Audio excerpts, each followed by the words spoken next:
कैसे हैं आप लोग। आज हम लोग बात करने वाले हैं कि किसी छोटे से होल को ना, जैसे ये 25 का होल है, तो 25 के होल को इनलार्ज करके हमें 30 बनाना है ना। तो इसके लिए हम लोग यूज करते हैं, बड़ा ही पॉपुलर ये साइकिल्स होते हैं और प्रोग्रामिंग होती है जिसको हम बोलते हैं इंटरपोलेशन। ये रेक्टेंगुलर इंटरपोलेशन हो सकता है, जैसे अभी हम लोग साइड मिलिंग में कर रहे थे ना, तो वो रेक्टेंगुलर इंटरपोलेशन था। अगर ये सर्कुलर में हम लोग कर रहे हैं, गोलाई में, तो इसको हम लोग कहते हैं सर्कुलर इंटरपोलेशन, जिसमें हम लोग पीछे वाली वीडियो में मैंने आपको समझाया था कि ये कंप्लीट सर्कल हम लोग कैसे बनाते हैं, है ना। तो जो लोग ये फर्स्ट टाइम अगर देख रहे होंगे तो एक बार इसके पहले वाली वीडियो अवश्य देखें, ताकि आपको ये समझ में आ जाएगा कि सर्कुलर इंटरपोलेशन के लिए हम लोग कैलकुलेशंस कैसे रखते हैं, टूल को कहाँ खड़ा करेंगे और हम लोग आई या जे का कैसे यूज करते हैं। तो आइए हम लोग आज समझते हैं कि कोई स्क्वायर सा पीस है, उसके सेंटर में ना ये 25 का एक होल है, थ्रू होल है, और इसमें से 10 या 12 mm डेप्थ में, यहां से यहां तक ये 12 mm की डेप्थ में हम लोग इसको बनाने वाले हैं 30 का डाया, ठीक है ना। तो इसके लिए जो हमारा कटर है, जैसा मैं नीचे लिख दिया था कि हम लोग 20 mm का कटर हमने लिया हुआ है, जो इजीली हम लोग यहाँ पे सेंटर में प्लेस करेंगे पोजीशनिंग के टाइम, ठीक है। तो अब अगर इसका हम लोग प्रोग्राम बनाएंगे तो देखिए कैसे हम लोग यूज करेंगे। तो इसमें दो प्रोग्राम बनेंगे, एक तो मेन प्रोग्राम बनेगा। मेन प्रोग्राम को सपोज करिए मैंने यहाँ पे लिख दिया O0020, है ना। अब क्या करना है, यहाँ कुछ मॉडल कोड, जैसे आपको मैंने पिछले काफी वीडियो में बताया था कि हम लोग यहाँ पे लिख सकते हैं G0, है ना, G17, G21, G40, है ना, G90 और भी बहुत सारे हो सकते हैं।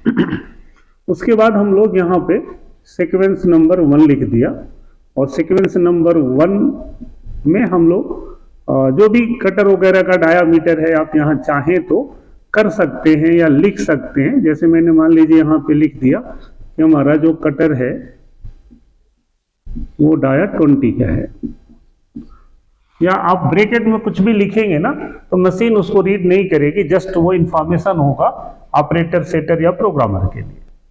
तो अब हम लोग यहाँ पे पोजिशनिंग लेंगे G0, G90, G54।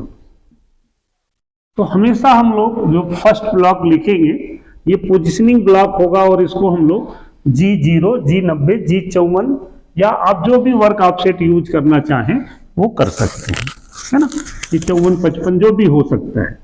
अब इसमें हम लोग x और y की वैल्यू को पुट करेंगे जहां आपको कटर को लेके आना है। तो x में या y में अगर ये देख रहे हैं हम लोग कि 25 का होल है और 20 का कटर है, तो सिंपल हम लोग इसको सेंटर में ही आपको लेके आना पड़ेगा। x 0.0, y 0.0, ऐसा, ठीक है ना। अब यहां से हम लोग पोजीशनिंग देंगे, तो अब नीचे ले आएंगे, तो इसको हमेशा G43, है ना। कोई टूल नंबर भी आपको देना है तो आप यहाँ पे ही दे दे टूल नंबर, या यहाँ पे भी दे सकते हैं। तो ज्यादा अच्छा है कि टूल नंबर हम लोग यहाँ पे ही इसके ऊपर लिख दें, है ना। T01 M06 आप यहाँ पे टूल नंबर लिख देंगे तो ये ज्यादा अच्छा है, T01 M06। फिर यहाँ पे G43, H01 और D01 क्यों दे रहे हैं हम लोग, कि हम लोग इसमें ना कंपनसेशन यूज करने हैं, है ना। तो कंपनसेशन यूज करना है तो उसके लिए ये D ऑफसेट जरूरी है। अब इसमें हम लोग Z की वैल्यू, मान लीजिए मैं Z 100 पे आ गया, और यहाँ पे 100 पे आने के बाद मैं इसको घुमाना चाह रहा हूँ कि मैं इसको 1500 पे मैं रोटेट कर लूंगा, M03 एंड ऑफ ब्लॉक। इस ब्लॉक को आप थोड़ा ऊपर नीचे भी दे सकते हैं। उसके बाद हम लोग G0 में Z2 पे आ गया, और यहाँ पे आके मैं कूलेंट को ऑन कर लिया। फिर जब हम लोग ना ये 12 mm बनाना है, इसका मतलब ये है कि ये वन टाइम में तो ये बनेगा नहीं, तो हम लोग 1-1 mm करके कटिंग करेंगे, 12 कट होगा। तो हम लोग यहाँ पे जब सब प्रोग्राम बनाना है तो हम लोग क्या करेंगे, यहाँ पे G01 Z0 पे मशीन को ले आएंगे फीड में 2 mm और यहाँ पे Z0 पर रोकेंगे और यहाँ पे सब प्रोग्राम को कॉल करेंगे। M98P जो भी सब प्रोग्राम नंबर है उसको हमने कॉल कर लिया, और कितनी बार इसको रीड कराना है, अगर हम लोग 1-1 mm का कट लेंगे तो इसको कट करा को आपको क्या करना पड़ेगा कि ये 12 डालना पड़ेगा। यहाँ पे पॉइंट नहीं लगाएंगे क्योंकि ये नंबर है, तो ये 12 है 12, तो 12 बार मशीन पढ़ेगी और इसको पढ़ने के बाद हम लोग यहाँ पे G0 G90 G40 और यहाँ से हम लोग ऊपर चले जाएंगे Z100 है ना, M09। कई लोग यहीं पे आप रेफरेंस पे भी भेज सकते हैं, नहीं तो ठीक है यहाँ पे M01 M30। तो दोस्तों अभी हम लोगों ने इसमें कुछ नहीं किया खास, इसमें केवल हमने यहाँ पे पोजीशन कर दिया और Z0 पे लाके सब प्रोग्राम को कॉल किया। अब हमारा जो मेन प्रोग्राम है ना, जो सब प्रोग्राम, तो अब ये स्टार्ट करेंगे तो हम लोगों को अब यहाँ पे सब प्रोग्राम बनाना पड़ेगा। हमने सब प्रोग्राम का नंबर क्या लिया हुआ है 0021, तो हमें मेन डायरेक्टरी में ही ये प्रोग्राम बनाना पड़ेगा, वो 0021 है ना। तो ये हम ब्रैकेट में लिख भी सकते हैं, सब प्रोग्राम है ये है ना। अब यहाँ पे हमें ज्यादा कुछ नहीं करना, G01 पहली लाइन हमेशा G91 में लिखेंगे, Z-1 फीड आप डाल दीजिए। तो दोस्तों मैंने आपको बताया था कि जब भी हम लोग सब प्रोग्राम बनाएंगे ना, तो उसका जो पहला ब्लॉक होगा वो हमेशा G91 में होगा, ताकि इसको जब ये 12 बार रीड करे ना तो हर बार वहां से 1-1 mm वैल्यू नीचे चलती जाएगी। ठीक है, अब ये 1 mm आ गया। अब चूंकि हमें कंपनसेशन यूज करना है और हम 91 को 90 से कैंसिल कर दें, तो अब ये देखना है कि आप यहाँ पे क्या लगाने वाले हैं, G41 या G42। तो दोस्तों ये आपको समझ में आया होगा, पीछे भी मैं कई बार बताया, आप फिर भी एक बार समझ लें कि अगर हम लोग 41 लगाएंगे ना, तो यहां से कटर को हमें किधर घुमाना पड़ेगा, 41 के केस में इसको हम लोग काउंटर क्लॉकवाइज चलाएंगे है ना, क्योंकि कटर तो चलेगा यहीं पे, यहां आया सपोज करिए, और यहां से अगर इस डायरेक्शन में चलेगा ना तो आपको देना पड़ेगा G41, और अगर आप इसको इस डायरेक्शन में चलाएंगे जिसको हम लोग G02 या क्लॉकवाइज की डायरेक्शन कहते हैं, तो क्लॉकवाइज में चलाएंगे तो हमें देना पड़ेगा G42। तो हम लोग पहले ही यहाँ पे डिसाइड कर लेंगे कि हमें किधर से घुमाना है। तो अगर आप G42 डालेंगे तो ये कटर क्या होगा कि ये जो भी सरफेस है ना इससे राइट साइड शिफ्ट हो जाएगा। तो अब यहाँ पे हम लोग G42 डालेंगे, और आप अगर x में इशू है इधर से करते हैं तो ये 30 है, तो अब ये चूंकि डाया है तो यहां से एक तरफ की वैल्यू क्या हो गई x-15,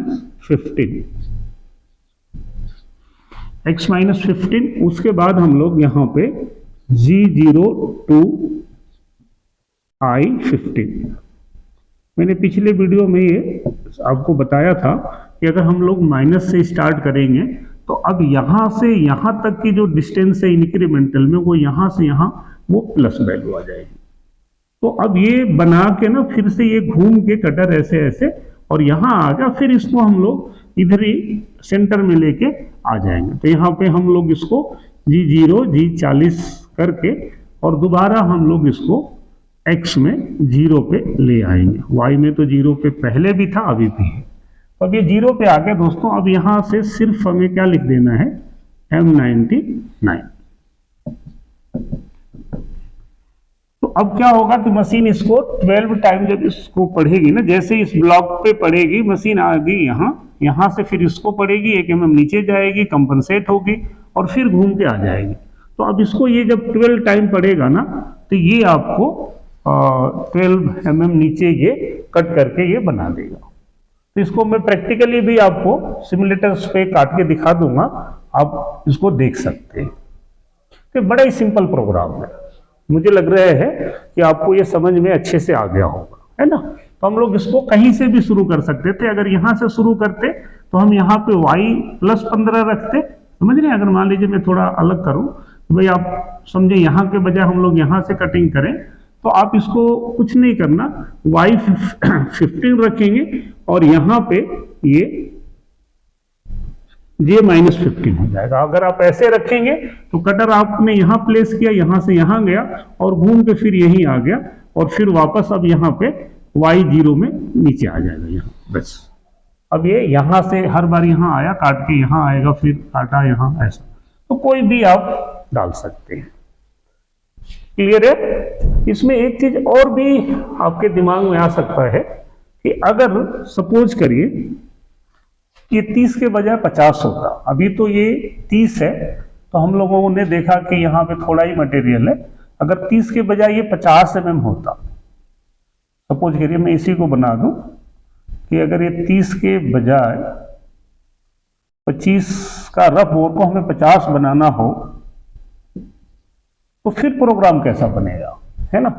तो अब ये 50 के केस में आप ये समझें कि 20 का कटर है और यहाँ पे जो डिफरेंसेस है वो कितना होगा कि अगर ये 25 है डाया और ये डाया 50 है, तो 25 में से 50 घटाएंगे तो 25 हुआ, तो एक तरफ ये कितना बचा, 12.5। तो 12.5 अगर बच गया तो भी ये 20 के कटर से एक बार में कट जाएगा। लेकिन दिक्कत कब होगी कि अब ये यहाँ से यहाँ तो ये 12.5 हो गया, इधर या इधर कहीं पे भी 12.5, है ना। लेकिन अब कटर 12.5 से छोटा है, समझ रहे। अब अगर मान लीजिए कि कटर ही हमारा छोटा है, कटर 10 mm का है, तो जब कटर 10 mm का होगा तो फिर ये एक बार में 12.5 तो कटेगा नहीं, कुछ इधर बाहर भी निकालना है, फिर इधर निकालना है। तो ऐसे में हम लोग इसको 2 कट में काटेंगे। एक बार यहाँ पे ऐसे ऐसे ये कट चलेगा ऐसे, फिर यहाँ आके एक बार ऐसा चलेगा। तो ये 2 कट में इसको हम इनलार्ज कर सकते हैं। अब उसके लिए प्रोग्राम क्या होगा, अब वो हम लोग अगर देखें कि अगर ये 10 के कटर से इसको थोड़ा हम 30 का बनाएं, तो थोड़ा सा चेंजेस कहीं पे भी आप चाहे x में कर लें या y में कर लें, बट होगा क्या वो हमें समझ लेना है ना। तो अब इसमें हम लोग अगर ये 10 mm का है कटर और ये 12 है, तो हम चाहे तो 12 को एक बार 6 या 7 mm पहले कट कर दें। तो अगर यहाँ 7 mm इधर अंदर आएंगे तो 3 mm इधर रह जाएगा, और जब ये 7 है ना, तो ये कितना बच गया हम लोगों का, लगभग 5-5.5 mm। तो अगली बार वो हम 2 बार में काट सकते हैं। तो सपोज करिए कि एक बार हम 7 काटते हैं यहाँ से, तो ये तो आपको पता है कि हाँ ये 25 है, तो 25 है तो ये कितना हो गया, ये 25 का ये 12.5 ये भी है ना। और 12.5 में हम लोग 7 mm जोड़ दें या 6.5 जोड़ दें, तो 12 और 6 18 19 हो जाता है। तो अब हम लोग यहाँ पे क्या करेंगे कि x-19 लिखेंगे और फिर G02 अगर x में है तो I-19, समझ रहे। ये क्या हो गया 12 और हम लोगों का ये 6 है ना, तो ठीक है 12 6 18 19 पे चला गया, है ना। तो ये ऐसा हो गया। अब दूसरी बार क्या होगा कि हम लोग यहाँ पे जब ये ऐसा काट के आया तो यहीं पे एक लाइन और लिखना पड़ेगा, G01 x-25, है ना। 19 गया तो ये 38 का डाया बन गया, अब 25 आएगा तो 50 बना देगा। तो एक बार समझ रहे, ये यहाँ से ये घूम के ऐसा आया, फिर यहाँ लेके आएंगे x-25, फिर G02 I-25। तो अब ये इसी को 2 कट में समझ में आ गया होगा। फिर यहाँ से हम लोग G40 G0 X0 M99। हम लोग ऐसा भी कर सकते हैं, ये 2 कट 3 कट ऐसा भी किया जा सकता है। इसी को हम लोग बोलते हैं सर्कुलर इंटरपोलेशन। मुझे लगता है कि आपको ये समझ में आ गया होगा, है ना। सिंपल है ये, -19 25 है ना, और I25। तो एक बार x-19 पे खड़ा करेंगे तो I19 हो जाएगा, 25 पे खड़ा करेंगे I25 हो जाएगा। ये वैल्यू भी आपको क्लियरली समझ में आ गया होगा, ठीक है। तो अब हम लोग नेक्स्ट वीडियो में मिलेंगे और उसमें हम इसको आउटसाइड बताऊंगा। इससे पहले हम लोग इसका प्रैक्टिकल भी करके देख लेते हैं। तो आइए चलते हैं, हम लोग इसको सिमुलेटर्स पे काट के देख लेते हैं, ठीक है दोस्तों। तो दोस्तों मैंने ये प्रोग्राम डाल दिया है और ये हमारा वर्क पीस है, जिसमें मैंने बीच में एक 25 का ड्रिल कुछ गहराई तक लगा दिया है, जिसमें से हम एक 20 mm का कटर ले करके और इसको ये जो हमारा 25 का बोर है इसको 30 का बनाने वाले हैं, इनलार्ज करेंगे। अब ये देखिए ये कैसे चलता है। सिंगल ब्लॉक में मैं चलाता हूँ तो ये टूल आ जाएगा। उसके बाद हम इसको पोजीशन पे लेके आएंगे। आप देख रहे होंगे सिंगल ब्लॉक में टूल चल रहा है। और अभी अगर हम लोग थोड़ा छोटा करके देखें, ये टूल हमारा आ गया है। अब ये घूमते हुए टूल Z100 पे आके खड़ा हो गया है। अब यहाँ से अगले ब्लॉक में मशीन Z2 पे जाएगी, है ना। आप देख रहे होंगे तो यहाँ से ये टूल अभी भी 2 mm ऊपर है इस वर्कपीस से। तो अब यहाँ पे हम प्रोग्राम में Z0 आ गया और ये सब प्रोग्राम को अभी रीड करेगा। तो यहाँ से 1 mm ये नीचे आ जाएगा, जहाँ है वहाँ से ये 1 mm नीचे आ गया और ये कंपनसेट होते हुए ये X में -25 पे आ गया। उसके बाद ये क्लॉकवाइज डायरेक्शन में ये चल के इसको ये सर्कुलर बना दिया। देख रहे थे, छोटा सा बोर को इसने बड़ा बना दिया। अब क्या होगा कि फिर से ये टूल सेंटर में आएगा जैसा आप देख रहे हैं और अगेन इसी प्रोग्राम को रीड करेगा। तो अभी Z-1 है, अभी ये इसको जैसे पढ़ेगा तो आप पोजीशन में देखेंगे तो ये Z- एब्सोल्यूट में हम लोग देखेंगे तो ये Z-2 हो गया और फिर यहाँ से ये 15 mm शिफ्ट होगा और ये ऐसा बना देगा। तो अब अगर मैं इसको सिंगल ब्लॉक हटा दूं तो आप देखेंगे कि ये इसी क्रम को बार बार दोहराता रहेगा और जो Z की वैल्यू है वो आपकी अंदर बढ़ती रहेगी। तो आप ये देख रहे हैं कि Z-5 हो गया। ऐसे इसको ये अभी 12 टाइम्स पढ़ेगा तो ये 12 mm डेप्थ में बना देगा। ये बड़ा ही इजी साइकिल होता है किसी भी होल को इनलार्ज करने के लिए और बड़ा ही पॉपुलर होता है, ज़्यादातर ये यूज होता है। तो अब ये देख रहे हैं कि 10 mm हो गया। उसके बाद ये 2 कट और ये 11 हो गया और 1 कट और लगाएगा, 12 mm हो गया ना। ये Z-12 देख रहे होंगे और ये टूल अब इसके बाद ऊपर चला जाएगा। तो ये जो वर्क पीस हमारा है ना, आप देख रहे होंगे ये 10 mm को ये गहराई 12 mm हो गई और ये बीच में हमने बड़ा होल थोड़ा लिया था जिसमें कटर एंट्री करेगा और बाद में ये बना दिया ऐसा। ये सिंपल सा है, आपको ये समझ में आ गया होगा। और अगर कोई डाउट है तो आप कमेंट्स करिए। वीडियो अच्छी लगी है तो और ज़्यादा कमेंट्स करिए, इसको लाइक करिए, शेयर करिए, सब्सक्राइब करिए। धन्यवाद।